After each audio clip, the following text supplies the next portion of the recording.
Hey there, cats and kitties. I am the Blues Man, Johnny Blues, and with this video, we'll be discussing my thoughts on the first episode for the DC Universe Doom Patrol series, which is somewhat of a spin-off, sort of backdoor pilot. Was an episode of the Titans series, which I covered in episodic reviews.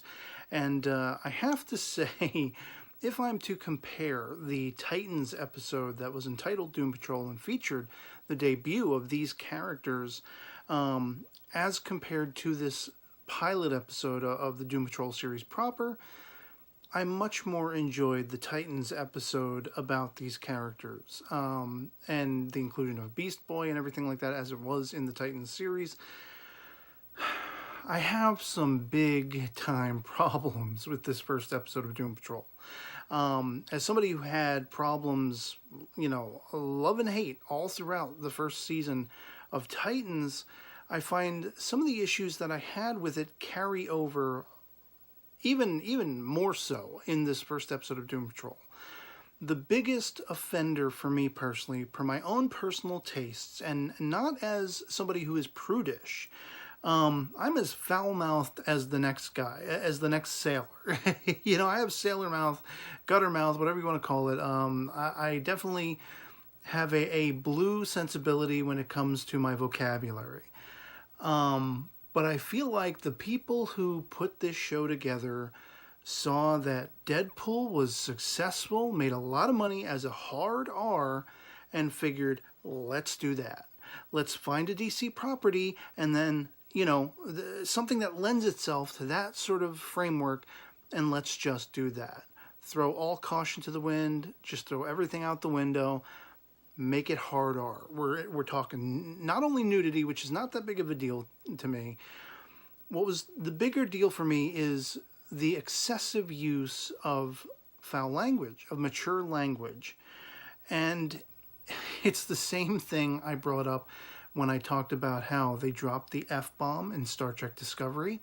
It's the same thing I talked about, the edgy for the sake of edginess aspect to Titans. All of the cursing, it didn't feel necessary to me, and it was something I wasn't expecting, so it was quite often, every time a curse word dropped in this pilot episode, it took me out of it, and it took away from my enjoyment. I watched most of this pilot episode just sort of passively. There was only one real moment that struck out to me and actually grabbed me by the lapels and pulled me in, sucked me in, and I was excited about, and that was the revelation that comes 3/4 of the way through the pilot episode, revolving around the character of Robot Man, whom we find has assumed he died in a race car crash. But in fact, as is later revealed to him, he had reconciled with his estranged wife after cheating on her and her presumably cheating on him. With their, child in tow, he goes to pick them up. And then on the ride home, there's a fatal car crash which claims the lives of both he and his wife. And it's kind of a question mark, whether or not, first you assume and you are told by the chief, Timothy Dalton's character, that in fact his child died in the car crash along with his wife, but then later Crazy Jane, the character, suggests that no, actually she's probably alive and well out there somewhere, grown up an orphan, or presumed orphan, because her mother died, and so far as she knows, her father died. But with that revelation that the car crash probably took the lives of his wife and daughter, I was suddenly enraptured. I was so excited to come on and finally talk about it, amidst all of the problems I was having with the language and such like that. I am an aspiring writer, and much along the lines of the principles of the actor Gene Wilder, whom, if you look up interviews, there's a particular interview toward the end of his life where he talks about why he stepped away from film acting. And it was because he just didn't have a love for all the profanity and the excessive violence and the blood splatter and the gore and all that kind of stuff that was becoming the popular aesthetics of the medium. And he is one of those rare few that actually vocalized my own sensibilities. He gave it definition, gave me a way to describe what it is I think and feel as it pertains to the use of profanity in that way. As somebody who appreciates language and who appreciates the usage of emphasis, I feel like there's a time and a place to make it impactful. When it is just every other word, every other line of dialogue, it becomes desensitizing, and then it sort of loses its meaning. It loses its purpose, its form and function, when especially you're looking at the bottom line, the monetary pickup of a Deadpool hard R, and that's what you're trying to do with this ragtag bunch of strange characters. It made me lose some level of respect for whatever the source material was. I'm not even that familiar with the source material, but I would be very much surprised if you could point out that this is the kind of, maturity, if you will. I think there's an inherent lack of, maturity, a level of immaturity in the excessive use of the profanity. But if you could point out to me that this is the way the comics are, if that's the way the comics are, then fine. Okay, whatever. I'll reconcile myself with it and I'll move on. But for me personally, it was the biggest thing, the biggest hurdle, the biggest problem and issue that I had was just every other line of dialogue was profanity. And it seemed like only maybe 2 out of every 5 times an F-bomb was dropped, it was actually something that was emphasizing the emotion or emphasizing the crux of the dialogue, whatever was supposed to be personified by its usage. So, okay, that's my main gripe out of the way, was the profanity, was all of the cursing, whatever like that.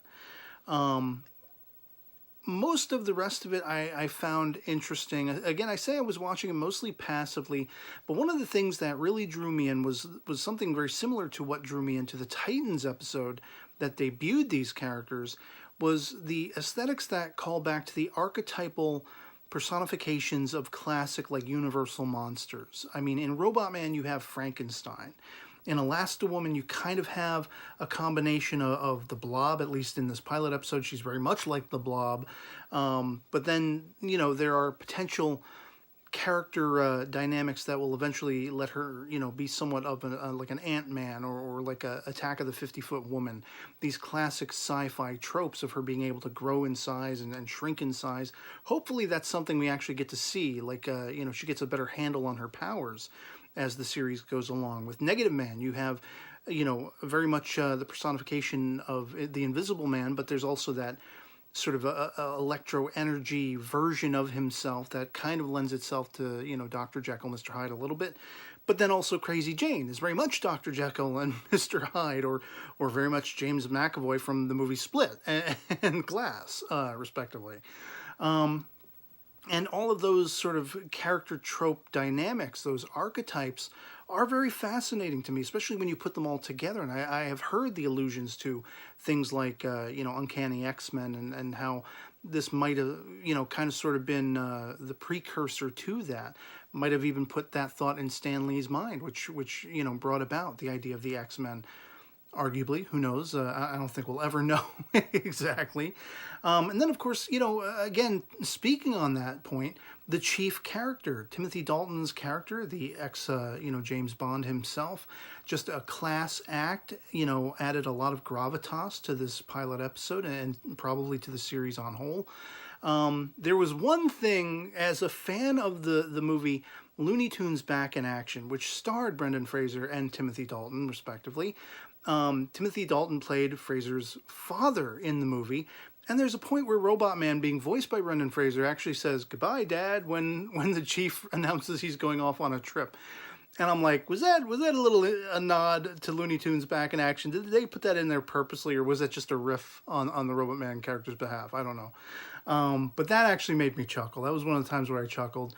And then the whole thing is narrated by Alan Tudyk. I mean, the guy, another class act. All of the casting of the series is exemplary. Every actor and actress personifies their role to pitch perfection. That's why it's almost so disappointing that there's so much profanity. It's like, this needs to be more accessible, at least a PG-13 rating, more accessible to more people. because it has so much potential. And that's why it was somewhat disappointing to me that there's just so much profanity, so much hard R material, that so many fewer viewers are actually going to be able to watch this thing, you know? It's really frustrating. But as a fan of Firefly and such like that, Wreck-It Ralph, Alan Tudyk, as a voice actor, as an actor on screen, we see him, he bookends the piece. We see him at the start, and then his epic reveal as Mr. Nobody toward the end, which, you know, just blew my mind. the way they, you know, he's only like half there. It's like he's tripping between dimensions or whatever it is. That was a really exciting point when he reveals himself. And as I say, he was narrating the whole thing. I like all the little nods and in-jokes. Oh, critics are going to hate this show. You know, as every heroic story begins. Or perhaps, you know, I'm going to go meet a Nazi. Oh, I'm sorry, I mean a cobbler. Yeah. You know, all the little jokes and references. And again, I'm a complete stranger to the source material. Much like the Zack Snyder Watchmen film, I'd never read the original graphic novel. I still have yet to actually give it a thorough, proper read-through. But I was floored by the Watchmen film. And this is a perfect example, the Watchmen film, of what I'm talking about. There's a level of reserve and a level of emphasis in how the profanity and the more adult, mature sequences are utilized. It's much more impactful, whereas it's just thrown around willy-nilly in this piece. And that is frustrating to me. It makes it less accessible and less enjoyable for me, because I'm such a stringent purveyor of the usage of language. And I just want it to hold weight. I want it to have gravitas and have an impact. And when it's just willy-nilly, every other line of dialogue, it's frustrating, and it becomes desensitizing, and it loses its meaning. And by that point, you know, it's just out the window what the purpose of it was to capitalize on the idea of, hey, we can tell mature, hard R superhero stories. Punisher, Deadpool, you know, Logan, whatever. We can do it. Look at Logan. Talk about stoicism in dialogue. Every time an F-bomb or a curse word, any level of profanity was used, any level of gore, it was impactful. It furthered the characterization or the story or the plot. And I didn't get a sense of that with all the profanity throughout this. It was really hard to want to watch any more of it, with how much of it was on display, with how much of it made up every ounce of the dialogue. It seems like such a lazy kind of thing, a sort of a cop-out writing trope where it's every other line of dialogue. So you know, you don't really have to put anything meaningful in. You don't have to put anything with gravitas to it, with weight to it.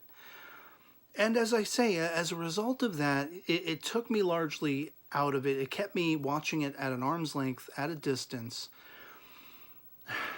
And I could only get so much into it. I was really riveted by the origins of these characters.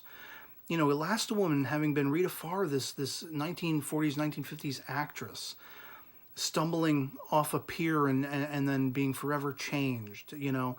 The pilot that was Negative Man, and how this energy passed through him and became part of him as a test pilot. Crazy Jane, we don't really know a hell of a lot about Crazy Jane. She has 64 split personalities, whatever. We see like 3 recurring, and one of them is just all-out foul-mouthed. Her power, her superpower seems to be profanity in that one particular persona. It's going to be interesting to see how many more personas they can actually put into the series and how the actress will portray them. I have high hopes. You know, I hope it gets a little more interesting than just shouting profanity. And she flames on at one point, and I'm like, well, let's see more of that. You know, each one of her respective personalities is supposed to have its own unique power set. Whatever the hell that means, I'm on board. I want to see it. Robot Man was really the one who took the emphasis of as far as origins goes. You know, he took the focus of this episode, and for the better, as far as I was concerned. He's my favorite character. He's the most like the Frankenstein character. When I was a kid, I was compelled by the look of Frankenstein, Boris Karloff. I was compelled and magnetized to the Munsters TV show, you know, with Fred Gwynne playing Herman Munster, a lighthearted, comedic, oafish version of this misunderstood creature, you know, the product of Dr. Frankenstein's mind and his aspirations to resurrecting a body after death by you know, creating all this mishmash of puzzle pieces of corpses, and then having to put a brain, but getting the wrong brain in Igor's case, going and getting a criminal brain. You know, Robot Man is kind of like that. He's, without being a monster, without having been a criminal and having his brain mishandled, you know, the circumstances with which he now finds himself surrounded by is utmost compelling, because he's no longer human. He can no longer feel. And, you know, there's a line of dialogue about how the chief used a recording, you know, an answering machine message to reconstruct his voice, which I just thought was so clever and so interesting. Like, oh, so that's why he still sounds like himself. Well, if you can be that clever, why do you have to have profanity of other line of dialogue, which seems so lazy? Because it loses the emphasis and it loses the impact. And so I'm already off to a love-hate start with Doom Patrol. 1 episode in. I don't know if I'm going to cover it episodically, but I really felt like I had to come on and talk about this, because it's something I feel impassioned about. Sharing my thoughts about it, you know, I don't talk about a lot of properties. I'm talking about Star Trek Discovery every week and the Orville every week, because these are things I'm really impassioned about. I watch anime all the time. I used to cover anime episodically and weekly on my channel. I've kind of dialed that back while I'm still watching it, and I make community posts about it. I do so whenever I'm compelled to and I feel impassioned to. And I'm kind of, you know, I'm kind of mixed as far as whether or not I'm going to be talking about this particular series. I'll have to see episode by episode whether or not I want to come on and talk about them. On a weekly basis, it's up in the air and we'll see. But, you know, I'd love to hear from you guys in the comments below what you thought of the pilot episode of Doom Patrol if you've seen it. You know, I'm sure there are going to be people who are telling me I'm crazy, smashing that down thumb, and you're a loser, you're an asshole, whatever like that. Yeah, send the profanity my way. Tell me how wrong I am. And all of that kind of stuff. And if you happen to agree with me, that's cool too. We can have a conversation. Love it or hate it, anything goes in the comments below, as long as you are respectful of other people's opinions and you are respectable in sharing your own. And if you happen to enjoy this video and would like to consider supporting my channel, I'd like to ask you to have a look at my PayPal contribution link, posted both in the description as well as the comments below. It affords you options very much akin to Patreon, where you can set up a monthly contribution, one-time only kind of thing, send a personal message alongside a contribution, requesting topics I may discuss in the future, ask for shout-outs, make recommendations of things I may check out and discuss at some point down the line. And anything you saw fit to send my way would be 2 thumbs up for me and secure my longevity on YouTube. And just be very much appreciated as a direct line of support to me. And so yeah, otherwise we'll see what happens come the next episode. That'll be pretty much it for me on this, and hope this video finds you well, and I'll catch you all later. Peace.